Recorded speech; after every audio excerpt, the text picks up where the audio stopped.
Et c'est à vous. Oui, Stéphane Ravier. Marine Le Pen a donc inauguré tout à l'heure son QG de campagne à 1,5 km de l'Élysée. Ça fait déjà parler sur la très chère rue du Faubourg Saint-Honoré. C'est pas très près du peuple tout ça, non? Écoutez, le peuple passe aussi par la rue du Faubourg Saint-Honoré, à moins qu'il en soit exclu, à moins qu'on lui interdit. En face d'une boutique de caviar. À moins qu'on lui interdit de le faire. Une Française est partout chez elle en France. Eh bien, écoutez, ce qui est intéressant de ce positionnement, c'est que au soir du deuxième tour de l'élection présidentielle, Marine Le Pen n'aura qu'à faire 1,7 km pour se rendre sur son nouveau lieu de travail, si j'ose dire, c'est-à-dire l'Élysée, parce que nous sommes là pour ça, pour travailler, pour faire en sorte qu'elle remporte cette victoire à l'occasion de l'élection présidentielle de l'année prochaine. Vous voyez donc déjà nouvelle campagne avec un nouvel emblème qui fait parler également, la rose bleue, plus de flammes bleu, blanc, rouge.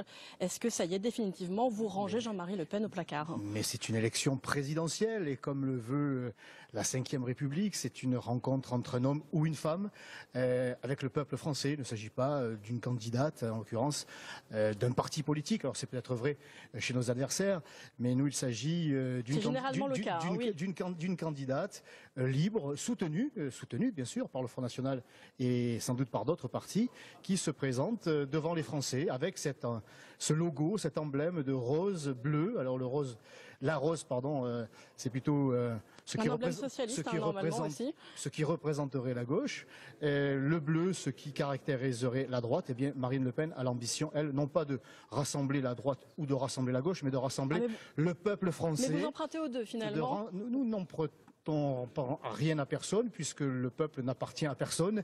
Nous l'invitons, nous, à se rassembler au-delà de la droite, au-delà de la gauche, sur les valeurs patriotiques que seule Marine Le Pen défend aujourd'hui. Stéphane Ravier, vous êtes aussi maire du 7e secteur de Marseille, où vous êtes beaucoup remis en cause en ce moment. Il y a eu un grand papier dans Libération. Aujourd'hui, on vous surnomme le dictateur nord-phocéen, on fustige votre amateurisme. Que répondez-vous aux détracteurs? C'est un papier de Libération, qui est un quotidien qui s'est déclaré depuis longtemps. Mais ceux qui le citent font partie ou faisaient partie de vos équipes. Un adversaire du Front National, oui, il y a 5 ou 6 personnes qui sont parties.